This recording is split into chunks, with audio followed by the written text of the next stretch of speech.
Hi, Reddit. I shared my story in this group a few days ago, but unfortunately, I didn't get a lot of helpful comments. So I'm posting again in the hope of getting some honest opinions or genuine advice this time around. I, 17, female, have always been close to my mom while growing up. It wasn't that difficult because my mother is literally the kindest person I know. As far back as I can remember, my mother has literally treated me like her best friend. She has always been a girl's girl, so I could share anything with her without the fear of getting judged or reprimanded. We would go shopping together, watch movies together, get our hair done. However, despite her friendly and gentle nature, she didn't let me get away with everything. I still had a curfew, and I knew my limits and respected them. My dad, on the other hand, was completely the opposite. I have always felt like he never wanted to be a father in the first place because he never really spent any time with me, even though he was a stay at home parent. Apart from dropping me off and picking me up from school, he spent most of his time playing video games inside his room. There were many occasions when my mom would come back home from a day's work to find my dad still playing games without bothering to cook dinner or finish any chores around the house. This would ultimately lead to fighting with my dad, storming out of the house in a fit of rage. It was only when I started to grow older did I realize just how toxic this behavior of his was. My mom would beg him all the time to find a job or help her with chores around the house, but he would make excuses the whole day saying he was playing video games for research purposes so he could be better at his job, if when he eventually found one. My dad had a computer science degree, and according to my mom, he initially had a good job during the start of their relationship. But when she got pregnant with me, he had been laid off due to his company downsizing. This is why he had encouraged my mom to get an abortion instead of going through with her pregnancy with me, but my mom had refused. They had come to an agreement that while mom would work to support the three of us, he would take some time off to take care of me and do the chores around the house, just like any stay at home parent does. This agreement was always just temporary, and he was supposed to go back to work. However, he never did. When I was 6 years old, I remember even some of my friends teasing me about the fact that my dad was jobless and how their parents would always make fun of my family behind our backs. It's not just the fact that my dad didn't do anything, but it was also the fact that he started to gain weight and refused to take care of himself. He would always ask one of the neighborhood mothers to drop me off at school because he was too lazy to even wake up early. He would sometimes forget to pick me up from school, and luckily, one of my classmates' parents would drop me off. I would come inside the house to find my dad still playing video games or taking a nap without a single care in the world. I was clearly being neglected, and I guess my mother could see that, so she packed our bags and decided to leave him. I remember that we had moved into my mom's parents' place for a short while. I remember my dad coming to visit us and trying to convince my mother to not go through with the divorce. Even my mom's parents supported her decision and would warn my dad that he needed to step up, otherwise, this was it. Luckily, my dad could see the error in his ways and he decided to turn his life over. He started to wake up and go for a run every day in the morning. He would pick me up and drop me off back at my grandparents' place. On the way, he would have conversations with me, which made me start to open up to him. On the weekends, he took me to the park where he would teach me to play badminton. For the first time, I started to have a bit of fun while spending time with my dad. I think my mom must have also seen this positive change in him, and after a lot of back and forth conversations, she decided to move back in with him. Eventually, my dad started to lose weight due to his healthy lifestyle, and he also found a job. And this job paid him significantly lower than mom's, but it was still a good start for him. You would think this was the end of our troubles, but it was actually the start. You see, my dad started to come home late and would be constantly on his phone. If I ever wanted to have a conversation with him, he would ignore me like I didn't exist. He no longer did anything to spend time with me, and he was back to being his old, emotionally unavailable self. My mom started to grow more and more suspicious of my dad's behavior. She would try to have a conversation with him, but he would brush off her concern, saying that she was overreacting. But I guess a woman's intuition is never wrong, because my mother eventually found inappropriate texts on his cell phone with his personal trainer. My mom absolutely lost her shit and they had a huge fight. My dad was furious at her that she had checked his phone behind his back and kept calling her a backstabber. I think this was the first time that I saw both my parents screaming at each other at the top of their voices, which absolutely terrified me. Their fight turned physical, and accidentally one of my dad's punches landed on my mom's face, which resulted in a nosebleed. Seeing my mom in pain made me start to cry, as I had never seen so much blood and I was scared that my mom might die. As my dad drove us to the hospital, he kept telling me that I was not allowed to tell the truth to anyone, and if the doctors or nurses asked me, I was simply to say that mom hit her face on the door. He warned me that if I told anybody the truth, then he would be taken away from us and it would all be my fault. As a child, I didn't want to be responsible for my dad being taken away, so I kept my mouth shut. When my mom recovered, my dad promised her that he would block all communication with his personal trainer and he was going to change his ways. Hence, my mom never filed a case against him either, and they went back to living their life after she got well as if nothing had ever happened. When I was 11, my mom would take me to visit her college best friend, Marie, and her husband, Larry, every summer. We would spend a week or two at their cabin, and I always had a lot of fun with Marie's nephews and nieces, who would also come to visit. Dad normally would always stay behind, but this one year he agreed to come with us. The first few days went without any incident, but one particularly sunny afternoon, I could not take a nap or sit still and read a book, so I decided to go out and take a walk in the woods nearby.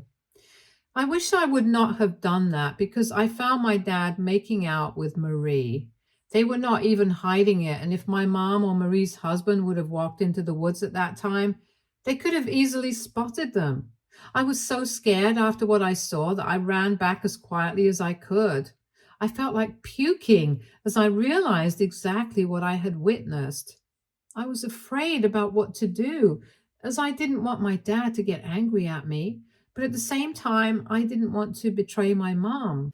Luckily, I didn't have to suffer in silence for long, because Marie's husband, Larry, eventually caught my dad kissing Marie out on the lake. He flew into a rage and gave my dad a few good punches, resulting in a black eye. Later, when my mom found out, she was so furious that she immediately attacked both of them until Larry had to literally hold her down. Mom was particularly disappointed with my dad, because she had always thought of Marie as her sister and never imagined they could do something like this. Marie and my dad tried their best to put up a show and apologize. My dad even tried to throw Marie under the bus by blaming everything on her. He told us that Marie had made the first move and that he just got carried away without thinking. They insisted wholeheartedly that it was just a one-time thing, but I was the only one who knew that they were lying. I had seen them kissing before, and I could expose them if I wanted to, but I was too afraid to speak up. I didn't even know if it was the right thing for me to do at that age. These two scumbags managed to convince Mom and Larry that this would never happen again, and that maybe they were just drunk. However, my mom didn't waste any more time and announced that we would be leaving. No matter how much Marie apologized, my mom was done with her, and that was the last I ever remember seeing her. To be honest, it's really sad to write about everything that my mom went through with my dad, and I have absolutely no idea why she stayed with him after each indiscretion.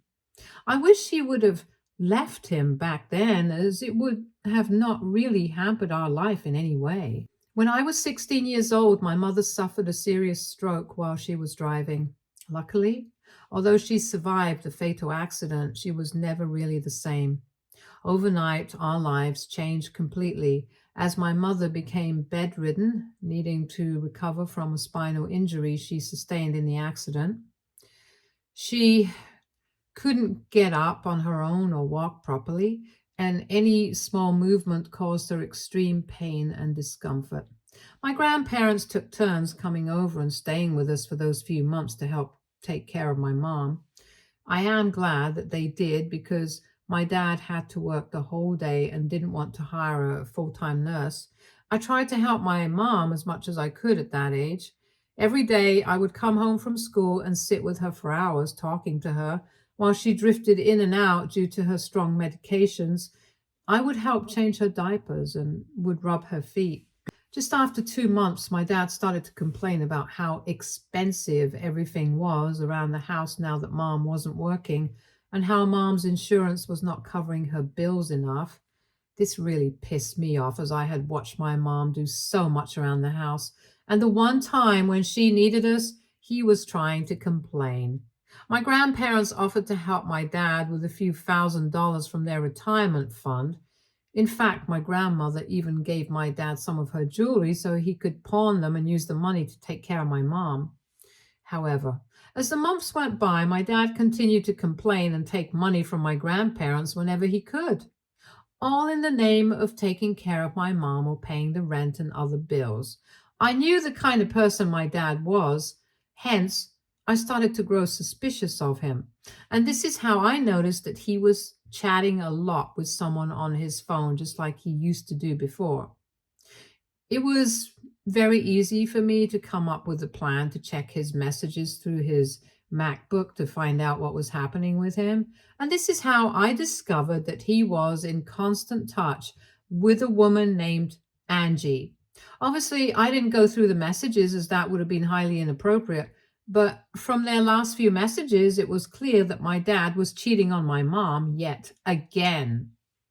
This time around, the stake was much higher. I could not imagine the heartbreak my mom would feel if she found out about this with the state of mind that she already had. I was so angry that I knew I had to take action. I tried to get my dad's phone to delete all their messages and block this woman from his contacts, hoping that Angie would never contact him again. Being a naive teenager, I thought this would somehow stop my dad from cheating. But of course, I got caught when my dad must have seen that Angie was blocked out of nowhere. He knew there was no one else who could have done that on his phone except me. He confronted me, yelling about how I dared to touch his phone. I tried to hold back, but I could not help, and yell back at him that I was done watching him cheat on my mom all the time. His face turned red with embarrassment. He tried to act all innocent, telling me that I wasn't old enough to understand what was going on, and asking me to mind my own business. This infuriated me further. Hence, not only did I tell him that I knew he was cheating on mom again with Angie, but that I had seen him kissing Marie all those years ago. I told him that I had known since then what a piece of shit he was.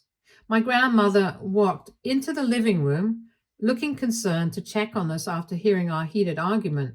She took one look at the tension between us and immediately knew something serious was going on. He started to splutter as he explained how this was none of my business and that I was too young to talk to him this way. He tried to gaslight me, insisting that as a parent he deserved respect from me, but I wasn't having it anymore. I had held back my tongue for a long time out of fear, but watching my mom get sick had terrified me and made me protective. I knew I wasn't going to let him hurt her ever again. I pointed out to him how all my classmates had happy families and none of their dads had ever cheated on their wives. I was so upset at him that I told him I was ashamed to have a dad like him and that I wished he was never my father. I mean, I probably didn't even mean it at that time, but I guess this struck a chord with my dad. He asked me if what I was saying was true, and I nodded. I told him that I was sick of him behaving this way and that my mom deserved much better than him. My outburst really shook my dad because the very next moment he declared to me angrily that he was done with us. I watched him pack his bags while I stood there feeling both angry and confused about what was happening. My grandmother kept asking him what he was doing, and my dad told her that this is why he never wanted kids, to ruin everything. He went on to announce that he had tried his best to be there for my mom since it was a tough time for her, but after seeing me talk this way, he was done with us. He informed us that he didn't want to spend the rest of his life in an unhappy relationship with my mom, so he decided that he would be moving out. He claimed that his girlfriend, Angie, loved him very much and he didn't deserve to take any shit from us. My grandmother yelled at him for being pathetic and a deadbeat father, but it didn't bother my dad much as he had already made up his mind. The last image I remember of my dad was watching him walk out of the house with his bags and never even turn around to bid goodbye to us.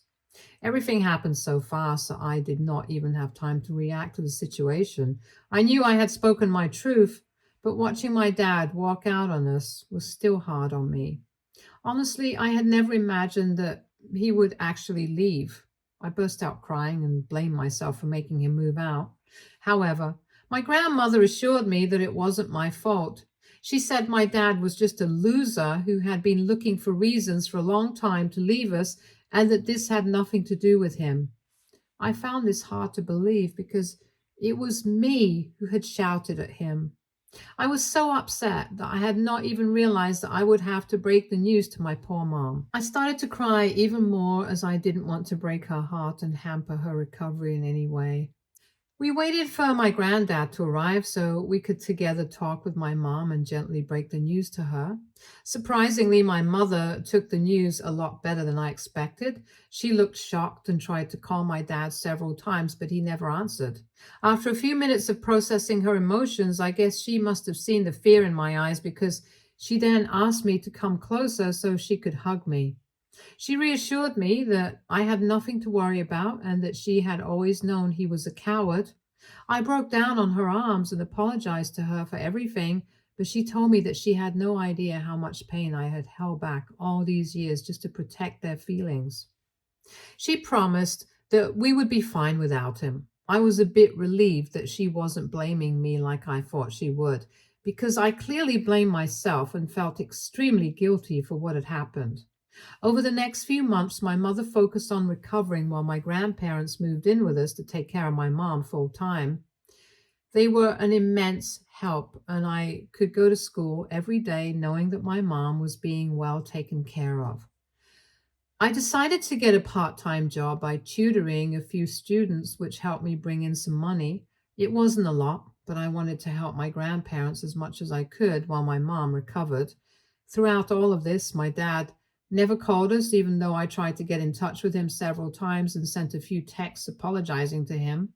It felt so surreal and painful that my own dad didn't even care enough to check on us. When my mom finally recovered and was able to walk and move around just like her old self, it felt like a miracle. Our doctors informed us that she was completely okay, and I still am so grateful to God that my mom is back to normal. The last months have been draining mentally and physically, to say the least. After my mom recovered, the first thing she did was find a divorce lawyer to start the process of divorcing my dad.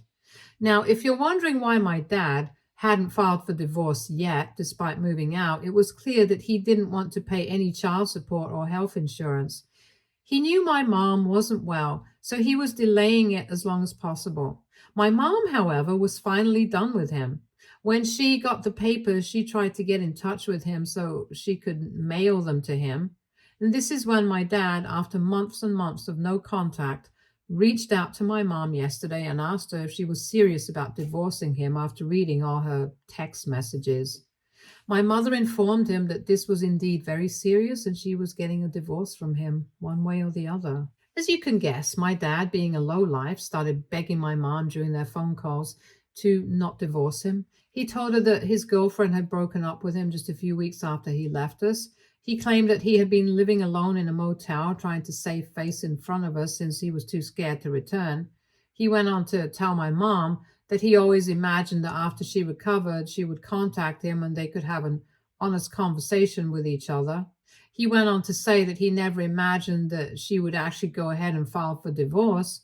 He begged her to think this through with a cool mind. But my mom firmly told him that if he did not sign the papers, then she would take him straight to court.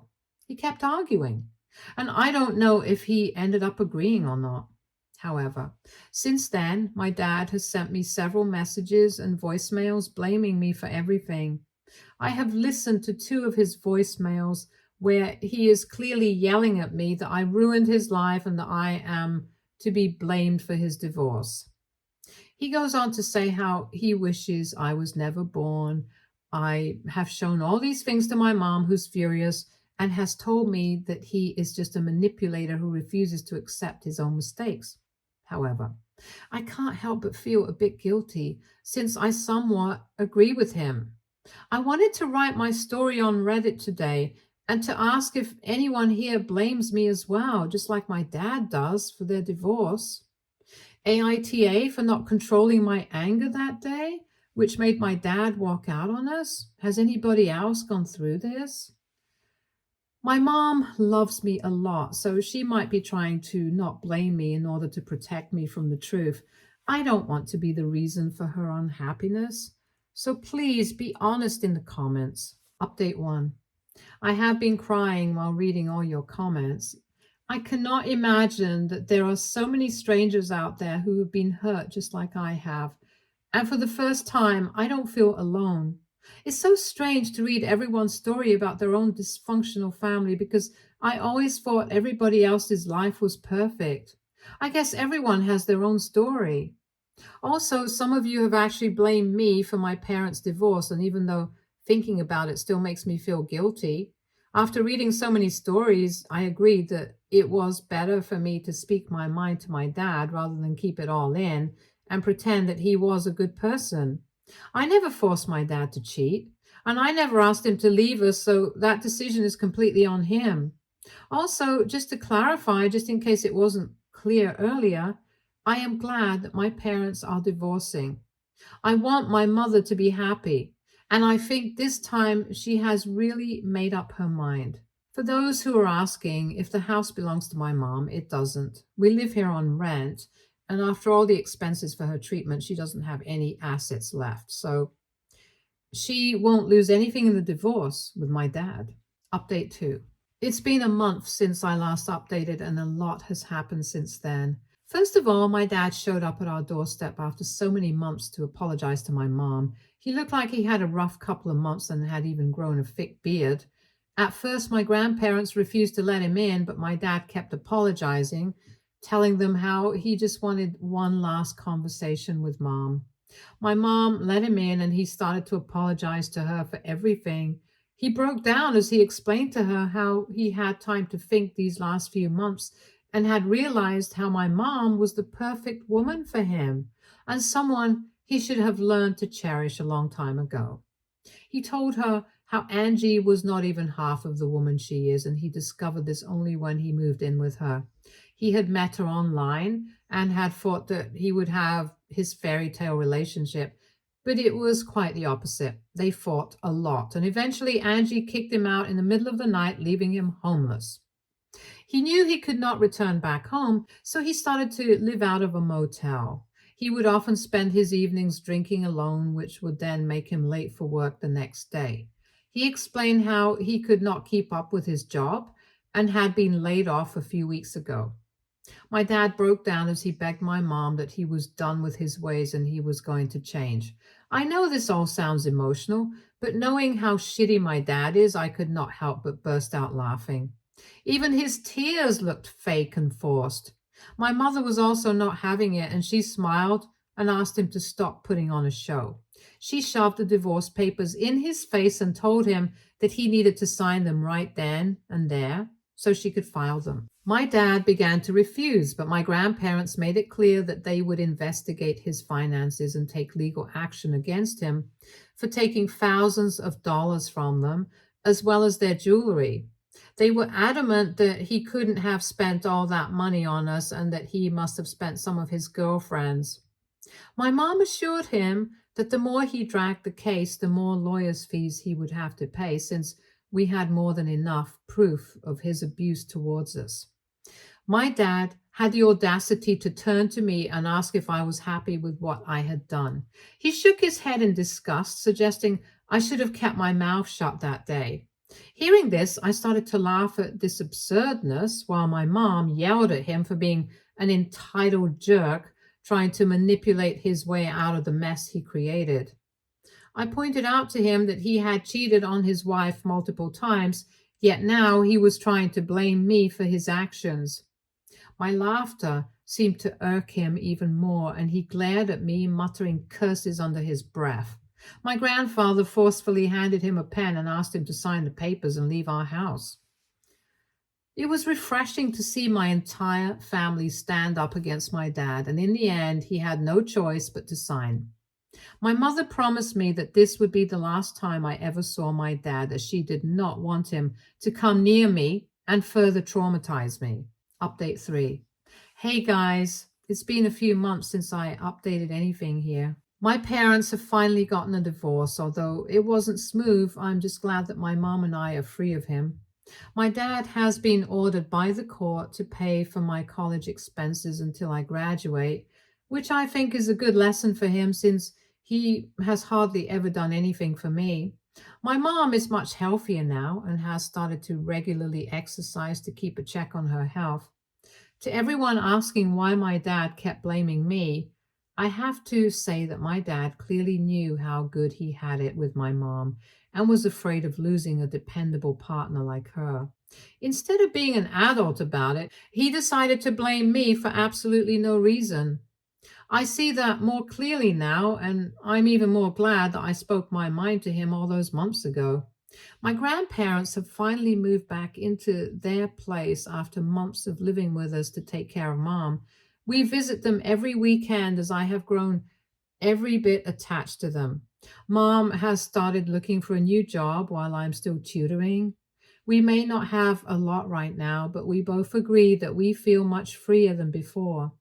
I listened to some of your advice and have made up my mind to go for therapy when I go away to college. I have also started journaling, which is surprisingly helpful. Thank you to everyone who has stuck by me these last couple of months and offered their support and encouragement. Your kindness and understanding have helped me go through this difficult period, and I'm truly grateful. I won't be deleting my post as I had thought to do earlier, because if there's anyone else out there going through what my mom and I experienced, I want them to find this post. I hope it brings them comfort to know that things eventually get better with time. Stay tuned for more stories from Argo Relationships.